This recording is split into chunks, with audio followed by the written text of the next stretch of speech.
സത്യം പറഞ്ഞാൽ ഈ മനുഷ്യനോടൊക്കെ എനിക്ക് ഇപ്പോഴാണ് ഒരു ബഹുമാനം തോന്നുന്നത്. ആ മനുഷ്യൻ ജീവിച്ചിരുന്നെങ്കിൽ ഈ പദ്ധതി ഒരിക്കലും നടക്കില്ല. കാരണം ഒരുപാട് ഈ പദ്ധതിയെ എതിർത്ത് സംസാരിച്ചൊരു മനുഷ്യനാണ്. പക്ഷേ അൺഫോർച്യുനേറ്റ്ലി അദ്ദേഹം നമ്മുടെ കൂടെ ഇല്ലാത്തതാണ് ഏറ്റവും വലിയൊരു പ്രശ്നം. ഞാൻ ഒരുപാട് അയാളെ എതിർത്തൊക്കെ സംസാരിച്ചിട്ടുണ്ട്. പക്ഷേ ആ മനുഷ്യൻ ഇന്ന് ഈ ലോകത്തില്ലാത്തതാണ് ഈ പദ്ധതി നടപ്പിലാക്കാൻ ഏക കാരണം. ആരാന്നല്ലേ കണ്ടു നോക്ക്. നിങ്ങൾ എനിക്ക് വോട്ട് തന്നു ജയിപ്പിച്ചാൽ, ഈ സർക്കാർ അധികാരത്തിൽ വന്നാൽ ഗാന്ധിജിയെ തള്ളിപ്പറയുന്ന, നെഹ്റുവിനെ താഴെ ഇറക്കുന്ന ആ പാഠപുസ്തകങ്ങളിലേക്ക് നെഹ്റു കയറി വരും, ഗാന്ധിജി കയറി വരും. CPM-കാരാ RSSും നിങ്ങളും തമ്മിൽ ഡീലുണ്ടാക്കിയ PM ശ്രീ എന്ന പദ്ധതി വലിച്ചു ചവട്ടുകൊട്ടയിലേക്ക് ഞങ്ങൾ എറിയും. അങ്ങനെ ഒരു RSSന്റെ പാഠപുസ്തകമൊന്നും മലയാളി പഠിക്കണ്ട. അങ്ങനെ പഠിക്കണമെങ്കിൽ ഈ രാജ്യത്തിന്റെ ജനാധിപത്യം ഇല്ലാതെയാവണം.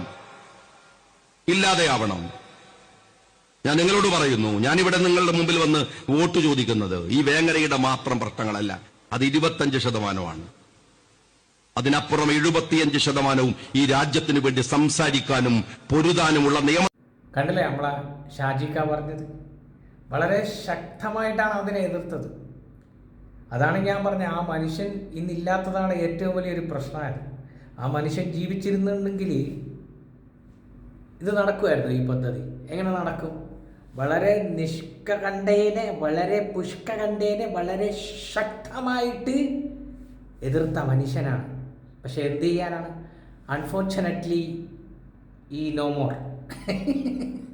എന്താ ഞാൻ പറയേണ്ട? ഇതാണ് യുവമാരുടെ രാഷ്ട്രീയം. യുവമാരുടെ രാഷ്ട്രീയം എന്ന് പറയുന്നത് ഇതാണ്.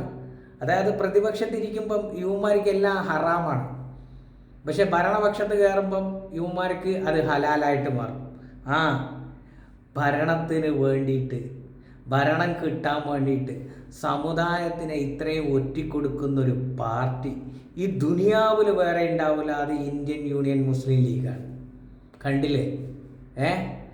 ഇടതുപക്ഷം PM ശ്രീ ഫണ്ടിൽ ഒപ്പിട്ടെന്നൊക്കെ പറഞ്ഞിട്ട് ഉമ്മാർ കാട്ടിക്കൂട്ടിയ കോലാഹലങ്ങൾ എന്തൊക്കെയായിരുന്നു? മുസ്ലിം സമുദായത്തെ ഒറ്റിക്കൊടുക്കുന്നു പിണറായി വിജയൻ സംഘപരിവാറുമായിട്ടെന്നൊക്കെ പറഞ്ഞത്. എന്നിട്ട് ഇടതുപക്ഷം ഒപ്പിട്ടോ? ഇല്ല. ഇപ്പം യുവന്മാരിടാണ്, ഒപ്പിടാണ്. എന്തിനി? അന്ന് യുവന്മാർ പച്ചയായ വർഗീയത, മലപ്പുറത്ത് യുവന്മാർക്ക് വോട്ട് കിട്ടുന്ന സ്ഥലങ്ങളിൽ ഏറ്റവും കൂടുതൽ ആയുധമായിട്ട് ഉപയോഗിച്ചത് ഈ PM ശ്രീയാണ്. PM ശ്രീ ഫണ്ട് എന്താണെന്ന് ചോദിച്ചു കഴിഞ്ഞാൽ യുവന്മാർക്ക് അല്ല ചിട്ടി ഫണ്ടെന്നുമാണ് വിചാരം. ഇപ്പം കണ്ടില്ലേ, അവന്മാർക്ക് നയം മാറി. അതാണ് പറയണത്. പ്രതിപക്ഷത്തിരിക്കുമ്പം എല്ലാം ഹറാമായ കാര്യങ്ങൾ, ഭരണപക്ഷത്ത് കയറി കഴിഞ്ഞാൽ എല്ലാം ഹലാലായ കാര്യങ്ങൾ. ആരുടെ കാലും പിടിക്കാം, ആരുടെ കാലും നക്കാം, എന്ത് വേണോ ചെയ്യാം. സത്യം ഞാൻ പറയുകയാണെങ്കിൽ നമ്മൾ ഏറ്റവും കൂടുതൽ ഭയക്കേണ്ടത് സംഘപരിവാറിനെയല്ല, ഇവരെയാണ് ഭയക്കേണ്ടത്. സമുദായത്തിനെ വഞ്ചിച്ച്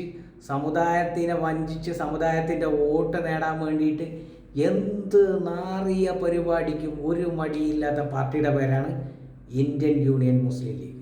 അതിൻ്റെ ഏറ്റവും വലിയൊരു തെളിവാണ് ഇയാൾ. മനസ്സിലായ? ഇത്രയെങ്കിലും പറഞ്ഞില്ലെങ്കിൽ പിന്നെ എന്തൊക്കെയാണ് ഈ മുസ്ലിം ലീഗിൻ്റെ നേതാക്കന്മാർ കാണിച്ചു കൂട്ടിയത്? അതിൻ്റെ അണികളും ഒരു മറ്റേ കുട്ടപ്പന്ത പുരുവെന്ന് പറഞ്ഞിട്ട് അനിയൻ്റെ കഞ്ചാവ് അടിച്ച് കിളി പോയവരുത്തുണ്ടല്ലോ, PK ഫിറോസ്. അവനൊക്കെ എന്തൊക്കെയാണ് കാട്ടിക്കൂട്ടിയ PM ശ്രീ ഫണ്ട് എന്ന് പറഞ്ഞിട്ട്? എന്തൊക്കെയാണ് നമ്മുടെ കേരളത്തിൽ കാണിച്ചു കൂട്ടിയത്? എന്തൊക്കെയാണ് കാണിച്ചു കൂട്ടിയ ഈ ലീഗുകാരന്മാർ? കോൺഗ്രസ്സുകാരന്മാരായിരുന്നോ പ്രശ്നം? ലീഗുകാരന്മാർ.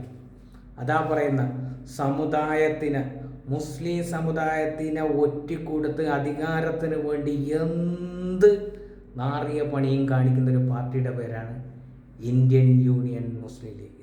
എൻ്റെ പൊന്നാറ മക്കളെ, സത്യമാണ് ഇത്, 100% സത്യമാണ്. ഇതൊക്കെ കൊണ്ടാണ് യുവന്മാരെ എതിർക്കുന്നത്, യുവന്മാരെ എതിർത്ത് സംസാരിക്കുന്നത്. ഇനിയും നിങ്ങൾക്ക് മനസ്സിലായിട്ടില്ലെങ്കിൽ നിങ്ങൾ വെറും പൊട്ടന്മാരാണ്, ബോഴന്മാരാണ്, അല്ലാതെ ഒന്നും പറയാനില്ല.